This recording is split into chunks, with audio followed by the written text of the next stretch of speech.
ఇప్పుడు కర్కాటక రాశి వాళ్ళకి ఇలాంటి విషయాలు వచ్చి క్లారిటీ అవుతుంది, ఇక మించి నేను కరెక్ట్గా ఉండాలి అన్నట్టుగా. ఇప్పుడు దాన ధర్మాలు చాలా చేస్తారు.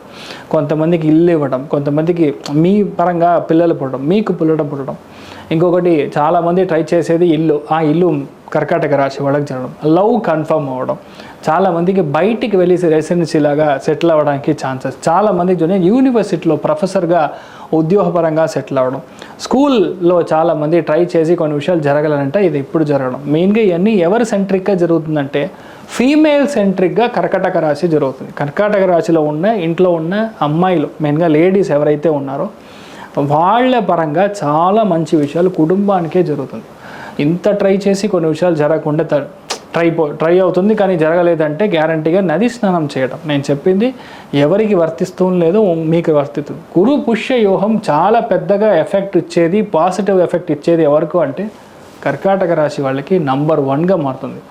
గురువు ఉపదేశం తీసుకోవడం, గురువారికి మీరు చేసే దర్శనం కానీ, పాద పూజ కానీ, దాన ధర్మాలు కానీ మీకు పెద్ద ఒక లక్ ఫ్యాక్టర్ని గ్యారంటీగా ఇస్తుంది.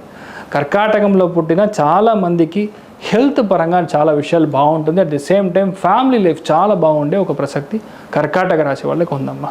Very good sir. ఇప్పుడు వాళ్ళ ఫాదర్స్ లైక్ పేరెంట్స్కి కొంచెం హెల్త్ ఇష్యూస్ వస్తుంది అని చెప్పారు. సో అలా అయితే మనం ఏ గుడికి వెళ్ళాలి? సో మెయిన్గా మృత్యుంజయ మహామంత్రాన్ని వాళ్ళు పఠనం చేసేటప్పుడు, జపం చేసేటప్పుడు గ్యారంటీగా ఇలాంటి విషయాలు జరగదు. ఏదైనా సరే జాతకపరంగా ఉందంటే నో వన్ క్యాన్ స్టాప్. అది కర్మ అనేది వాళ్ళ యొక్క జాతకంలో మనం చూసినప్పుడు చెప్పొచ్చు. As I explained you, hardly 48 సెకండ్స్కి జాతకం మారిపోతుంది అన్నప్పుడుగా ఇలాంటి పరిహారాలు గ్యారంటీగా వాళ్ళకి హెల్ప్ చేస్తుంది. సో మృత్యుంజయ మహామంత్రం డైలీ ఇంట్లో చదవడం, మెయిన్గా మార్చ్ ఏప్రిల్ ఫుల్గా 60 డేస్ మీ ఇంట్లో ఓన్లీ మృత్యుంజయ మహామంత్రం మాత్రమే మీరు వింటూ ఉంటే ఆటోమేటిక్గా మీకు మంచి జరుగుతుందన్నమాట.